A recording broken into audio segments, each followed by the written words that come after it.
wash your hands, you might not go to the sink to get that soap and water at first. You might reach for that alcohol-based hand sanitizer. And one of the things around that we're concerned about is, are you going to build up a resistance to that bacteria? I have Dr. Dawson here, and could you tell me the answer to that question? Will you build that up?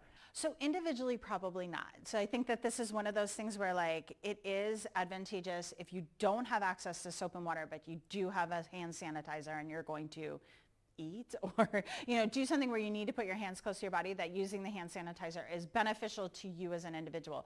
But as a community, as a global community that is using a lot more alcohol-based hand sanitizer, there is a mechanism where that hand sanitizer, that alcohol can interact with the bacteria, and the bacteria might be able to become resistant or build up its own immunity to that alcohol-based hand sanitizer. And it could lead to long-term, population-wide, antibacterial problems. And so, or antibacterial resistance, right, where they have that resistance. So I think that what we need to think about is using our alcohol-based hand sanitizer only when needed. When we have the opportunity to wash our hands with soap and water, absolutely take that as your first resort and come back to the hand sanitizer, only when necessary.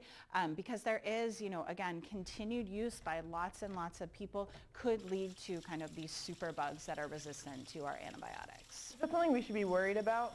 I don't think as an individual we should be worried about. I don't think this is a reason to not sleep at night. There's many other things that should be keeping us up. But I think it is something to think about, that encouraging your children or the kids in your class or your neighbors or your physician, allowing people just to wash their hands with soap and water and using that as our first resort for hand cleanliness.